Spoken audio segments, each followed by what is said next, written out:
I'll talk for about a half hour or so, and then we'll do this brief experiential exercise, which is low key. It's just a matter of two people teaming up, and there'll just be 3 I statements exchanged between each person, as one is in the role of the caregiver and one in the role of the person in distress, although we won't be role-playing the distress or anything. It'll just be the words and how that lands with people and how it feels to express it. So I think first of all, I'll start off with a quote by Emily Dickinson that I really like, and we'll see what you think. That this quote, that the one you had from Ecclesiastes. So this is Emily Dickinson's real brief poem. It says, "Much madness is divinest sense," and it says, "Much madness is divinest sense to a discerning eye." It kind of resonated with that. And then it says, "Much sense, the starkest madness. 'Tis the majority, in this as all prevail. Assent, and you are sane. Demur, you're straightaway dangerous and handled with a chain." Or as Nita, the poet, said, "Normal is a setting on your washing machine." I'm going to do a couple other quotes here. Usually when I do these presentations, I think I'm a right brain. Is that the loose one? So I'm going to do a couple of quotes just to show that I can do left brain and read and stuff, but it does hurt. So first, the one I love of Laing's, and back after I went through my madness experience with it, I'll tell you a little bit about. Several years later, I was in college and in an upper division history course, history of philosophy, where the assignment was small class, write whatever you want to write. This is your time to really express yourself, and we'll come and read them each before the class. So I was going through kind of integrating this turmoil, so the title of my paper that I read before the class, and most of the students kind of went, "Holy shit," was, this is my title of my paper, "Madness, Offspring of a Philosophical Worldview Confined to the Limits of Reason." So, but it ended with this quote by Laing. "True sanity entails in one way or another the dissolution of the normal ego, that false self competently adjusted to our alienated social reality, the emergence of the inner archetypal mediators of divine power, and through this death, a rebirth, and the eventual reestablishment of a new kind of ego functioning, the ego now being the servant of the divine, no longer its betrayer." And I think that really kind of echoes a lot of what we've been hearing this week in many different ways from a lot of the presenters and just the discussions we've had. I'm going to do another one by Jung here, and then I'll get into more about some of the research and my own experience. Anyway, Jung at one point said, "We think we can congratulate ourselves on having already reached such a pinnacle of clarity, imagining that we have left all these phantasmal gods far behind. But what we have left behind are only verbal specters, not the psychic facts that were responsible for the birth of the gods. We are still as much possessed today by autonomous psychic contents as if they were Olympians. The gods have become diseases and produce curious specimens for the doctor's consulting room." He also went on to say, "They sprang from a deep source that is not made by consciousness and is not under its control. In the mythology of earlier times, these forces were called mana, or spirits, demons, and gods. They are as active today as they ever were." So, a while back I wrote an article for this British journal on psychosis, and the title of it was, "If madness isn't what psychiatry says it is, then what is it?" That's been my koan for almost 50 years. We've been talking quite a bit about koans the last couple of days. That's a long title for a journal article. But I'll kind of go back now in time to about 1967 or 8, when I was a young person who unexpectedly went into a very extreme altered madness process. And I'm grateful now that when we try and answer that question, if madness isn't what psychiatry says it is, we actually can draw on a body of work, research on trauma that our friend John Reed has done decades of work showing the correlation between trauma and the development of extreme states. We can look at the ecology of our culture and how the distress in our culture contributes to people's trauma. I loved it the other day that Nita was talking about not all trauma is overt.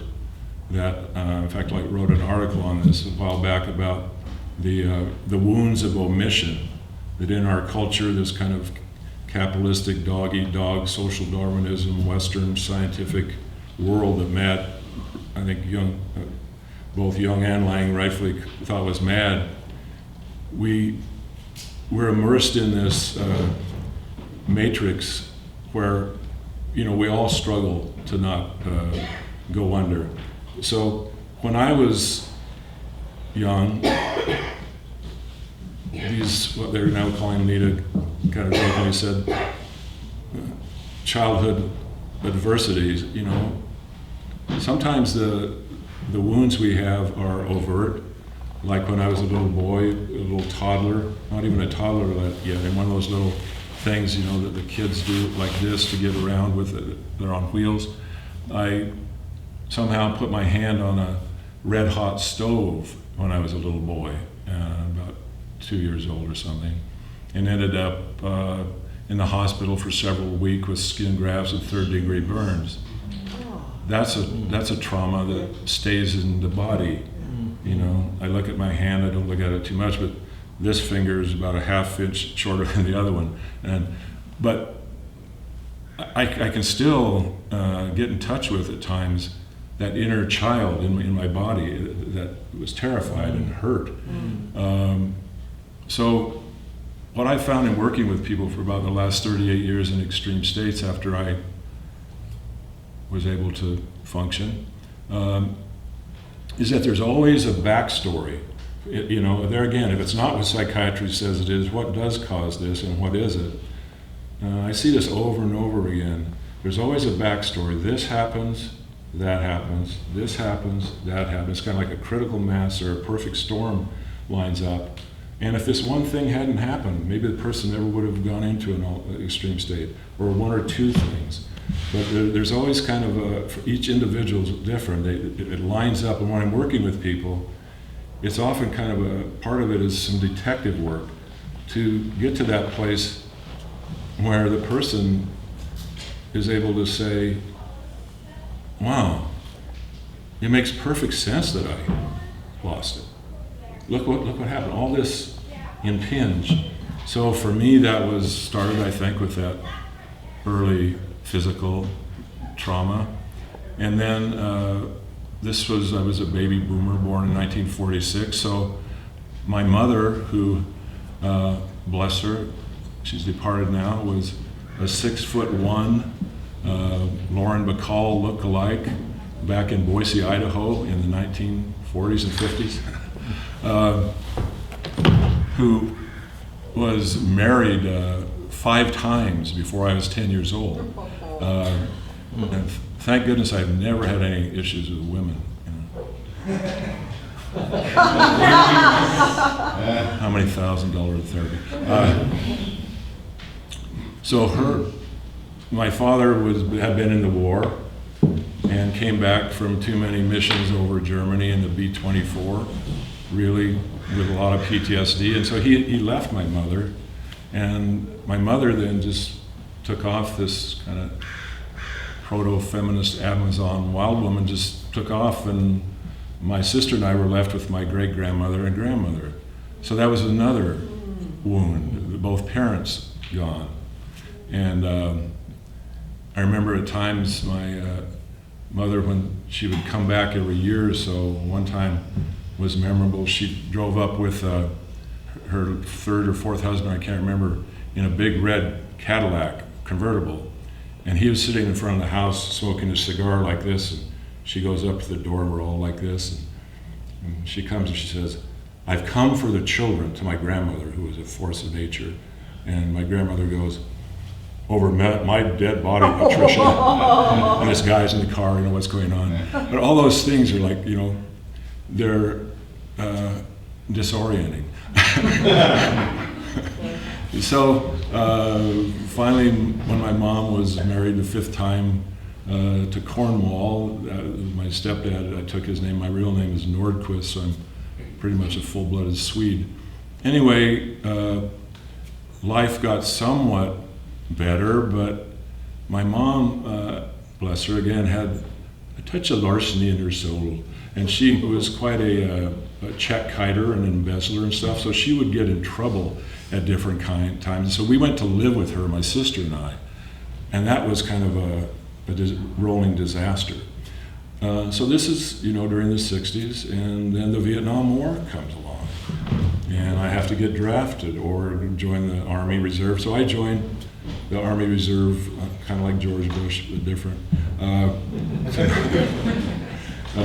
was like an anti-war kind of hippie guy up in Idaho, where all my friends went in the Marines. It was like, "What's wrong with you, Mike? Let's go kill a commie for Christ, an LBJ." And I'm going, "No."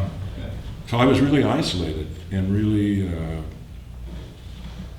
hurting, smoking marijuana every day. And then one fateful day, I ran across some people I didn't really know that well well, let's do some LSD. And the first few hours of being on the LSD was wonderful, it was beautiful and everything. A couple of days after that, couldn't sleep, I was terrified, something was going to happen. And I'd been a pretty functional guy. I'd been through basic training, I had a job, I'd always had girlfriends, I had my own MG car, and it wasn't really in the cards for me to have this psychotic episode, but it sure as hell happened. And soon enough, I was not sleeping, I started hearing voices, I started feeling the presence when I would lay down of this palpable, to this day. That's why I read this stuff about Jung. Some of this is as present today as it ever was. What Dino talked about, I don't discount that at all. So I felt this otherworldly, dark presence. I could feel it, kind of like that. Have you ever had sleep paralysis where you can't move? And I feel that with something holding you down, kind of buzzing like this. It was god-awful terror, supercharged. And thank goodness I was able to stay at my aged grandmother's, who had raised me, and very loving. She was in her late 80s and was semi-demented. She really didn't know what week it was necessarily or day, but she was functioning and was just this loving, unconditional person there. And this is kind of what I'm going to get to later, is sometimes the necessary and sufficient conditions when we're in these states of a non-pathologizing, like we talked about, caritas, everyone kind of touched on that loving receptivity from someone can really be almost, or can be the necessary and sufficient condition for us to not go all the way under, or at least heal. I was up at night. Sometimes some of us who've been through this know that time can stand still, it can be distorted.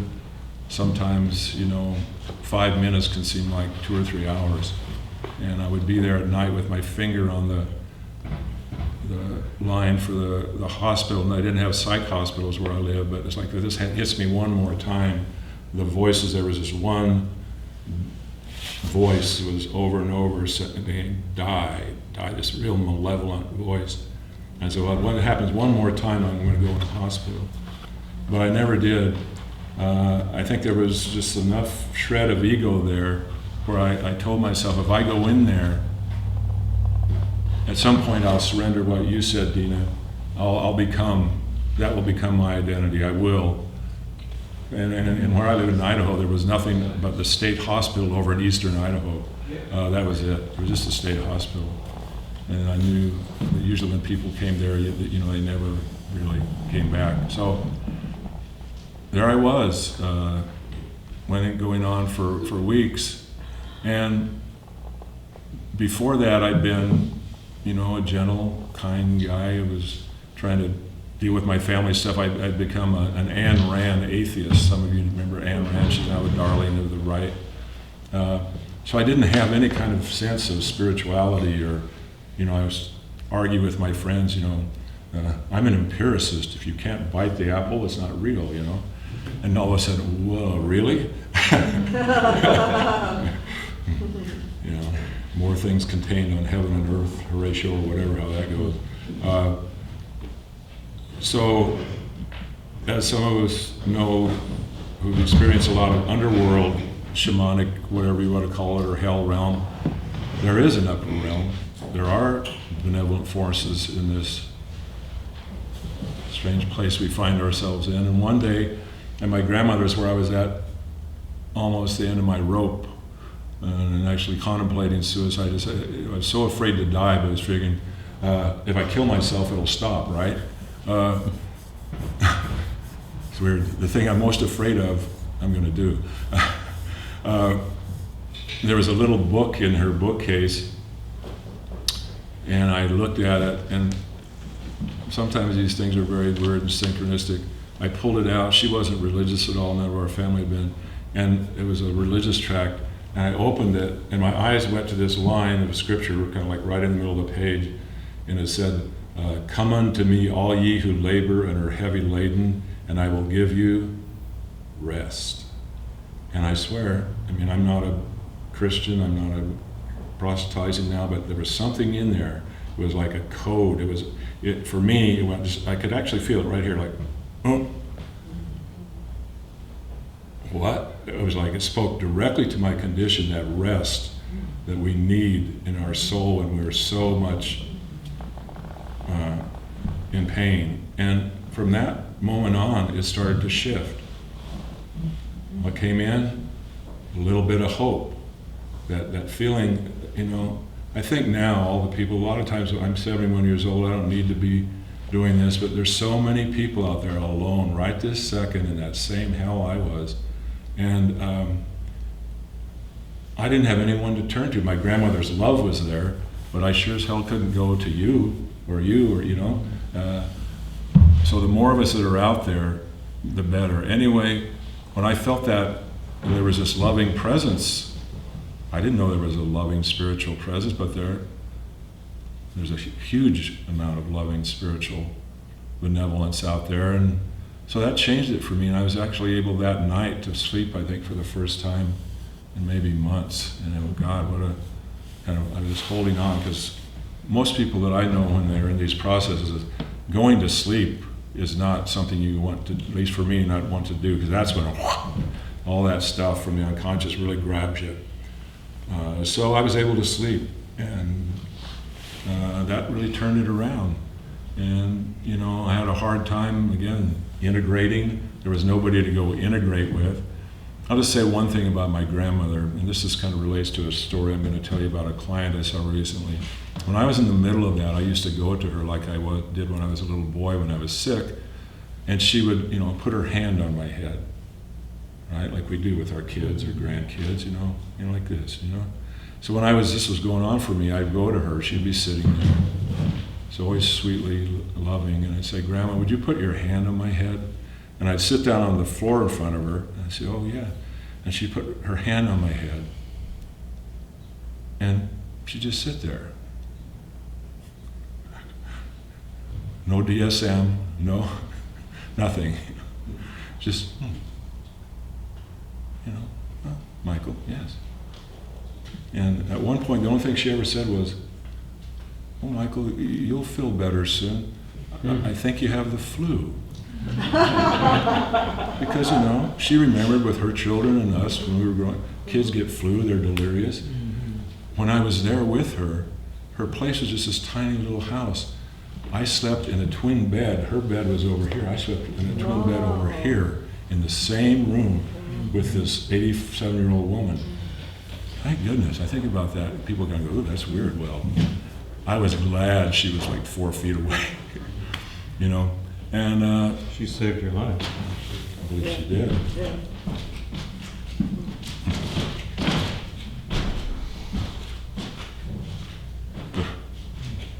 Well, several months ago, a family called me. I ended up, back a little bit. I ended up in grad school and became a therapist and was in Jungian analysis with John Perry and worked on this madness sanctuary for several years where we didn't use medication and everything. And did my doctoral research on Diabasis House, all that.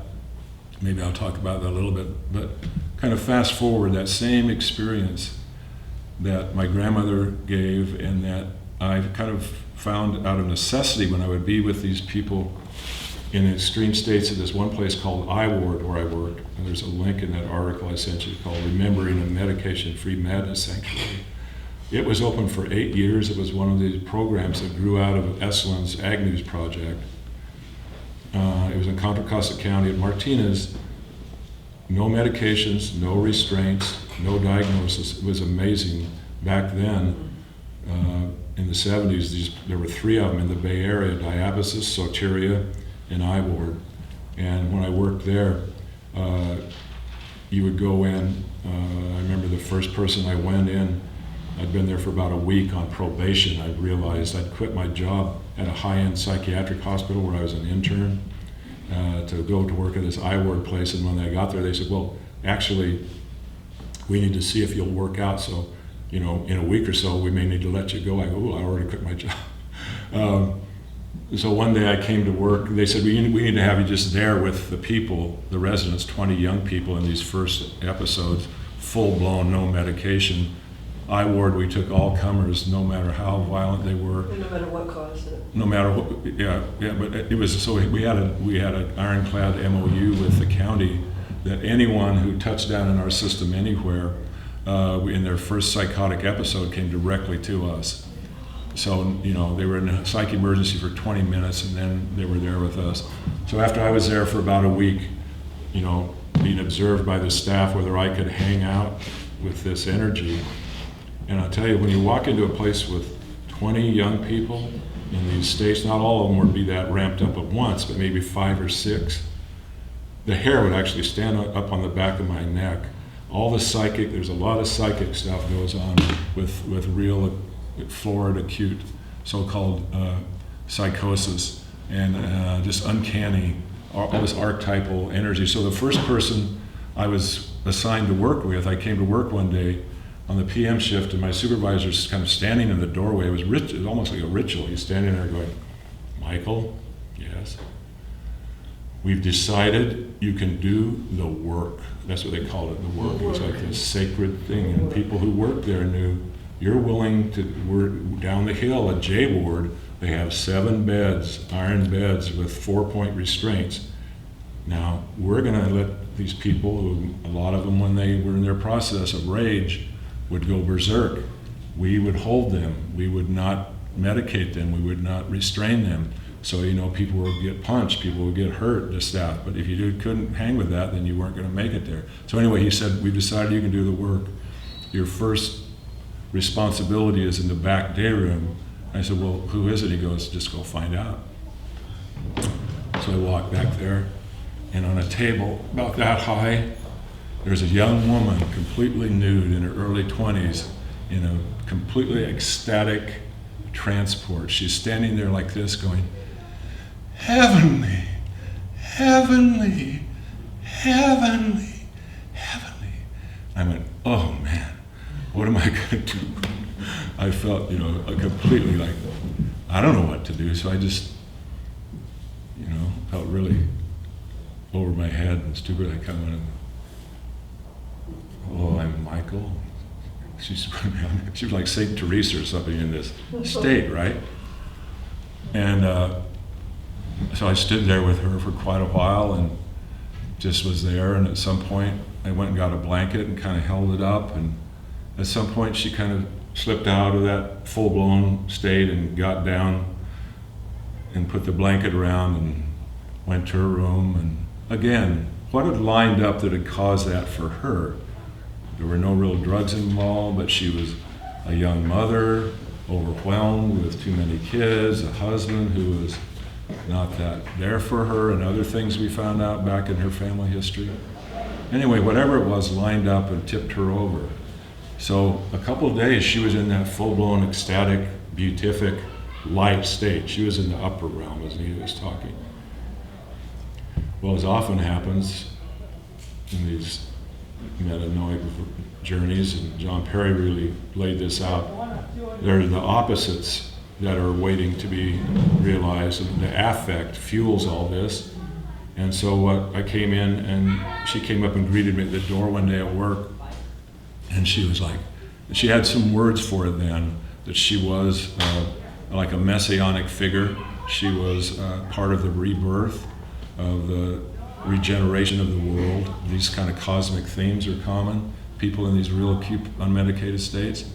And I'm standing with her, and she said, yes, I am the bride of the Lamb or whatever. And then she said, but in this hand, I am the daughter of Satan. And I went, holy shit. It was like the hair stood up on my neck, you know. What am I going to do with this? And then she kind of went,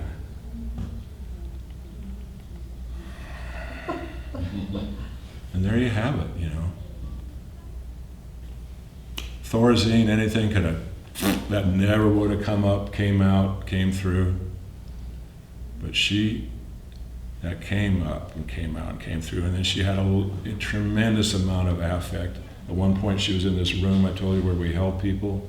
She was there for an hour, screaming at the top of her lungs nonstop, I need a fucking cop. I need a fucking cop. Over and over and over. And I'm in the room there with her.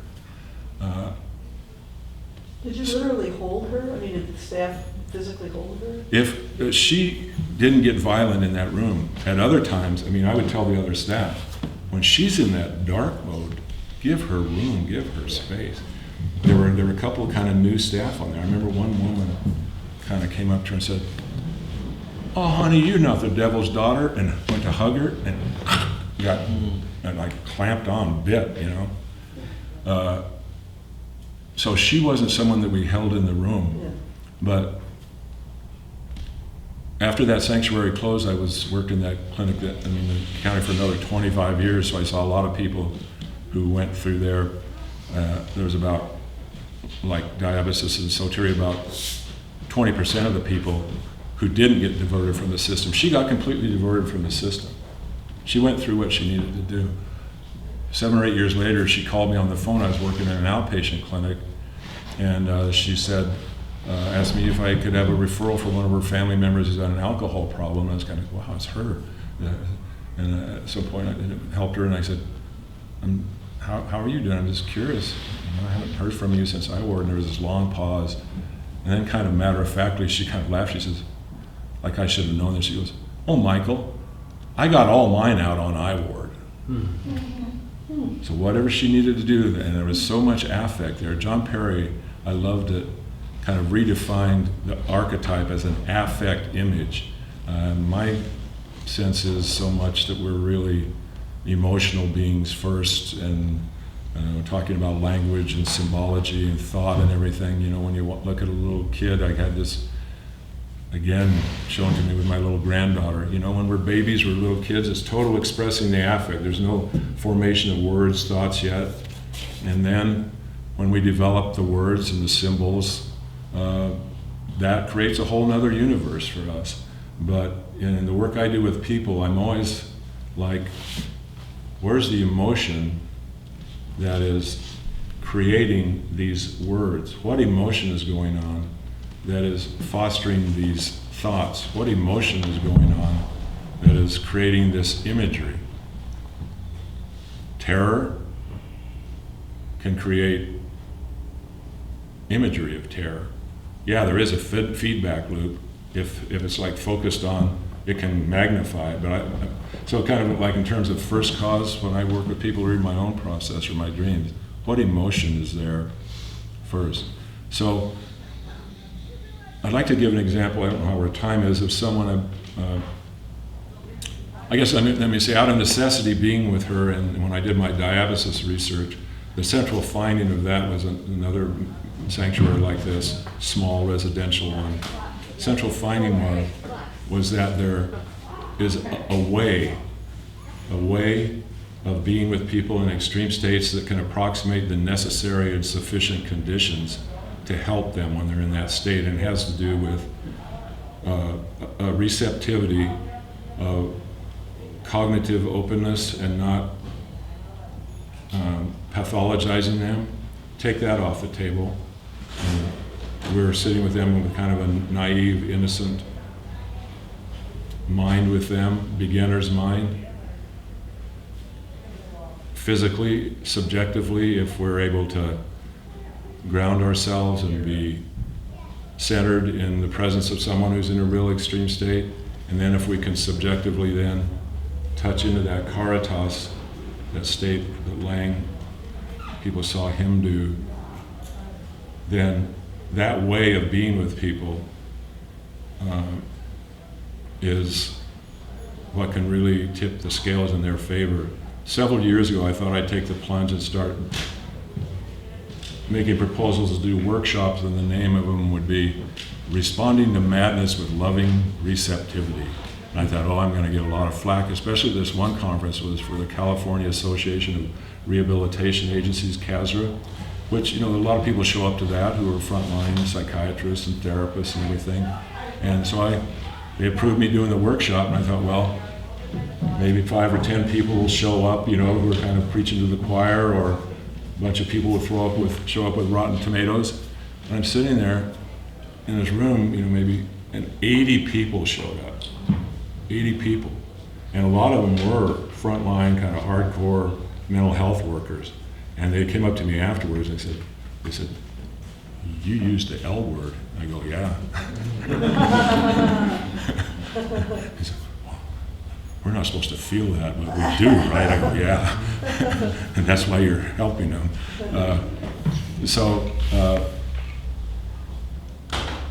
I ended up, this website, Mad in America, I've written, I think, about 39 articles on there, so I get contacted and put this stuff out there. I wrote an article, Responding to Madness with Loving Receptivity, a Practical Guide. So people contact me, and it's been really kind of overwhelming because there's such an enormous unmet need out there.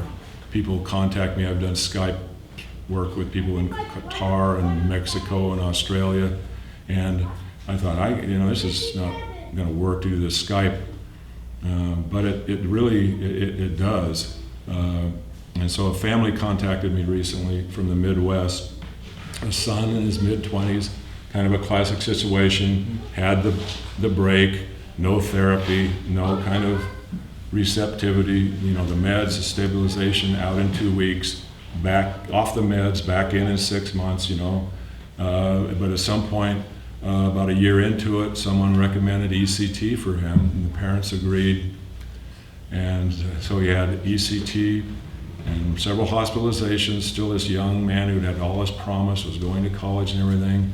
A lot of things had lined up again to tip him in. Anyway, they contacted me kind of out of desperation. Can you do, we read your stuff.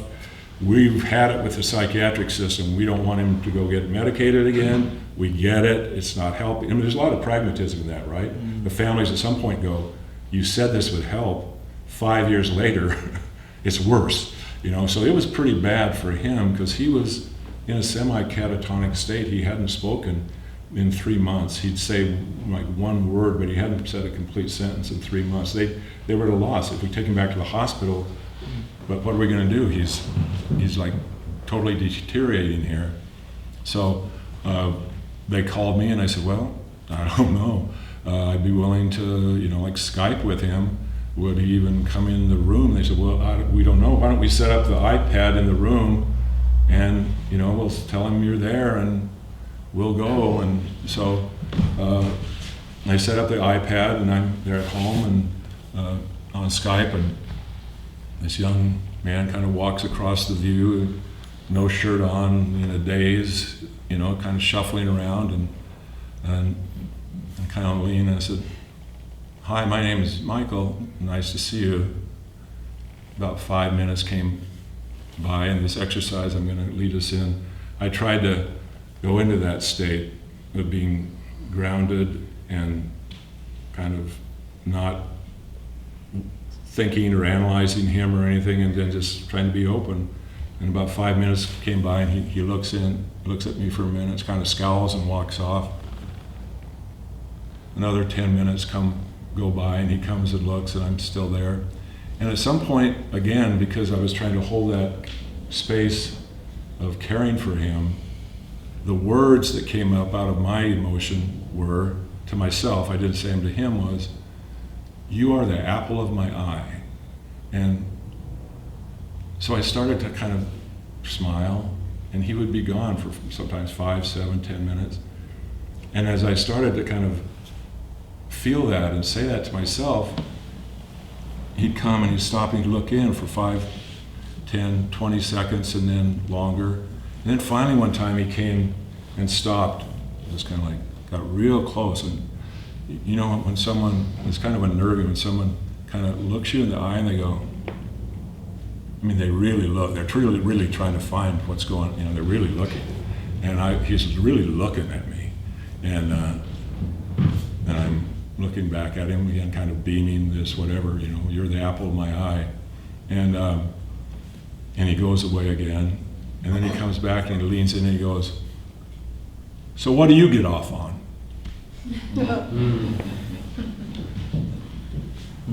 I won't say what unbidden flashed before my eyes. I didn't say it to him. It's weird, isn't it? That's kind of a projective test. So, what do you get off on? In this case, it was sexual. But that wouldn't have been helpful. So I said to him,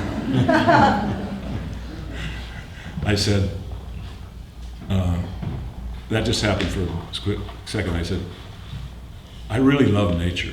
I said, "I love to go out every day down by the river where I live." And I realized later, like Nita was saying, trying to kind of enter his world, I was trying to bring in some sensory evidence of a world where he had been so much in the dark there. And I said, "I love going down by the river, and I love the way it smells, and I love hearing, the seagulls going by. I love that feeling of the wind on my face."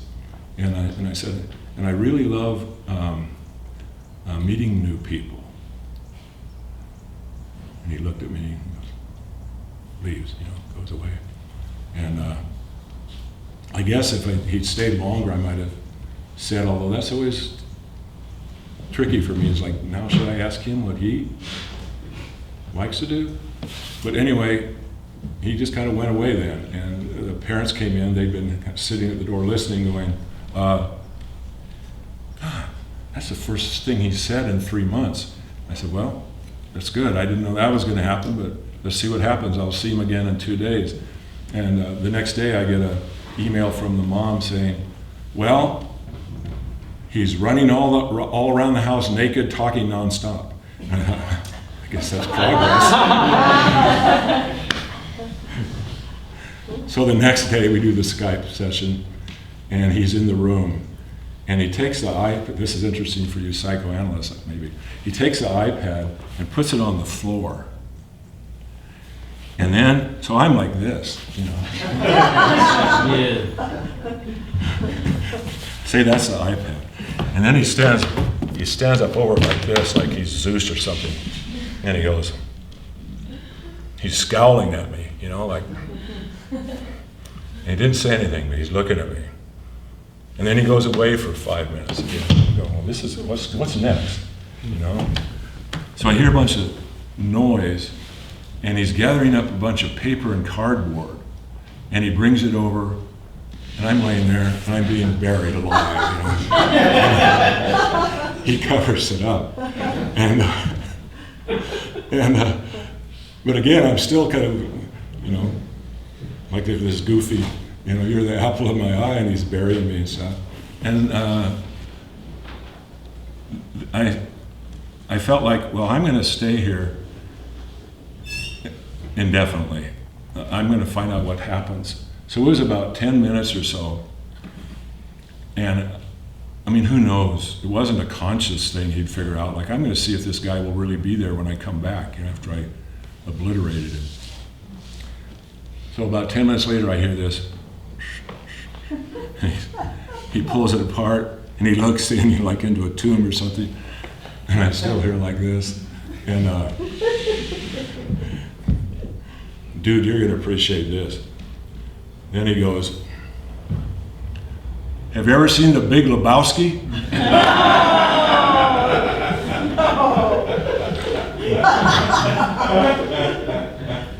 Yeah, I love that movie. So he asked me a couple of questions about The Big Lebowski, and I said, what about some of those other Coen Brothers movies? And he goes, well, I really like Raising Arizona. And we talked a little about Raising Arizona. What about Oh Brother, Where Art Thou? And we talked about that a little bit. So I guess what happened was I'd entered his world, and all of a sudden we had this budding relationship, and it went on from there. And sometimes Skype a couple times a week, and he started bringing out things that he'd written, and he'd show me, and he had his guitar there, and we talk about music and everything. And at one point, this parent suggested, well, do you think maybe we could be part of this? And I said, well, why don't you ask him? And so it ended up from him being in the house for 3 months without complete sentences till I'm there on Skype with his mother and father and him and his younger sister and his brother Skyping in from Austria. And we're doing a family session on Skype. And it really turned the tide for him, and he started getting connected with some real people. I wish I'd lived there in the mental health system. A young woman connected with him, and they started spending, a case manager or something. And pretty soon he was going out and doing pickup basketball games at the nearby place. And I mean, that's a really dramatic thing. But there's been a few kind of like that. Dina and I worked with some young man who had been kind of lost in his voices, and we spent 3 or 4 different times just lunch over the few weeks eating burritos with him, and then we never asked him any questions or grilled him. And at some point he turned to you and asked you, what's your favorite superhero? And then it kind of took off from them. I guess he's doing pretty good now. Yeah. What was your answer? I can't remember. What did you answer when he asked you what your favorite superhero? He's like, what do you guys want to talk about? Yeah. And we're like, what do you want to talk about? Because I've been like Yeah. 3 or 4 times of it saying nothing, and we've been saying, he just pops out with that question on the 4th time. Yeah. And we're like, what do you want to talk about? He's like, superheroes. Yeah. Okay, we'll talk about superheroes. I think there's something there more than just the being available in that way. I think that experience of going through the mental health system, that can be, I bet, baffling. I never went through it, but in some ways, having those constant questions and assessments and everything. When I work with families now who have someone who's kind of stuck like this, my advice to them is really try to dial back the number of questions you ask. That kind of constant questioning. How are you doing, right? Are you okay? All that. Testing. At some point, if the person doesn't want you in there, they're just going to go, you're out of here, So maybe we could shift and maybe do a little, yeah, dude. What if we save the questions for after the Okay, can we do that, dude? Can we save it till after we do the experiential exercise? Oh, okay. Okay, thank you. Let's do that. So for this, if you can find someone, just someone to turn your chair directly to them, just take a few minutes, kind of team up with someone.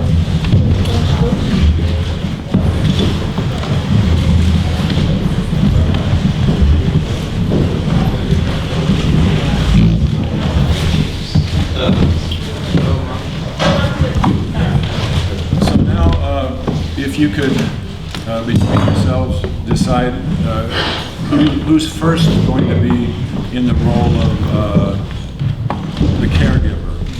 Just decide on that.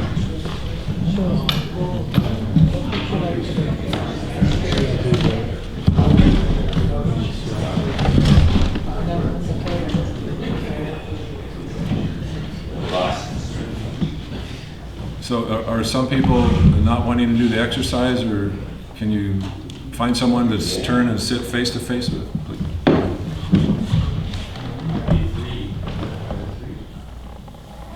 Does everybody have a partner? Monica, do you want to come be with Michael? Oh, you're okay, okay, got it, I'm sorry. Okay. So everybody has a partner. Okay, so we'll start by just, if you wish to close your eyes, you can, or not. Do you need a partner, Chelsea? No, please, come be with Michael.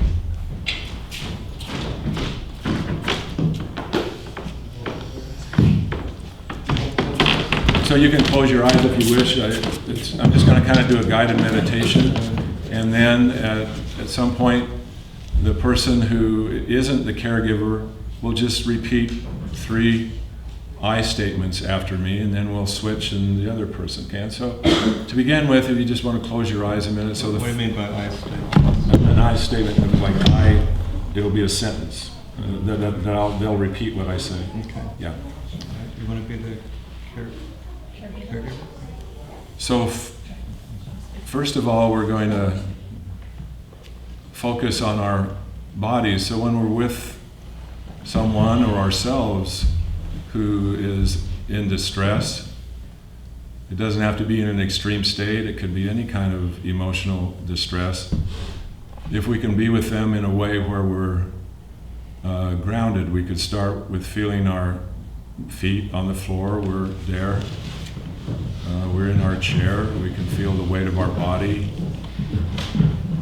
And we can start to even notice our breathing, that if we're holding our breath a little bit or our abdomen's tight, we can just relax that abdomen and let the breathing start to come from below our navel, just that relaxing, slow breathing.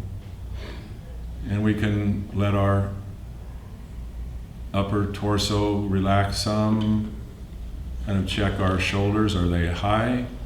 If they are, just let them drop down a little bit and just be in that relaxed state where our arms and shoulders are more relaxed, and even our neck and our face can get a little more serene, a little more relaxed. And just for a minute, just feel that easy breathing begin. It's good to feel relaxed even when we're in a situation where there might be distress. We can feel relaxed. And then let's shift to our mind, our cognitive being. And just imagine for this exercise, being with this person, that we can, in a way, suspend our disbelief.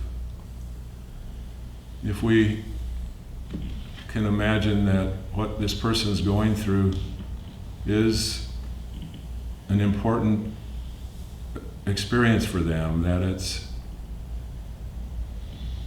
not pathological, it's a necessary part of their life.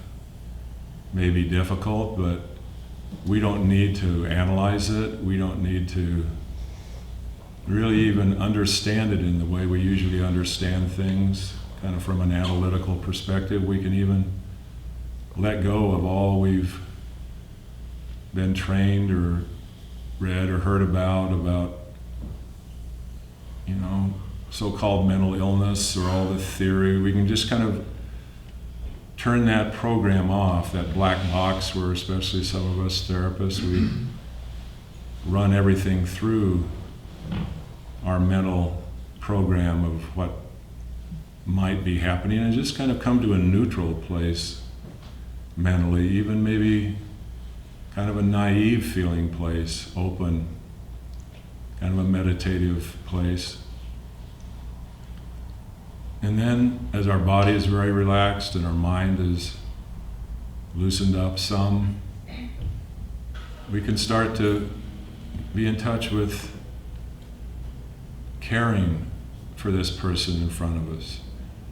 Just what totally feels comfortable in terms of extending goodwill to this person in front of us that's having difficulty, that in a way that we would want if we were maybe alone and wanting support, that we can open our heart a little bit safely and feel some warm, caring feelings for this person. So we're sitting there across from another human. Our body's more relaxed, our mind is at ease. We're feeling some gentle caring for this person. And let's just open our eyes now, and if you want to make eye contact, that's fine. If not, that's fine too. And the person who isn't the caregiver, the person who is going to say some words expressing their distress, you don't need to say those words with any emotion, with any role play, anything. Just repeat the words after me. So the first thing I'd like to ask you to say to the caregiver across from you is, I feel very frightened.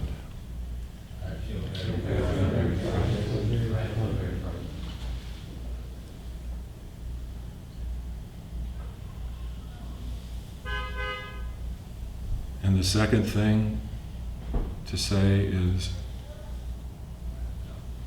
I feel very angry.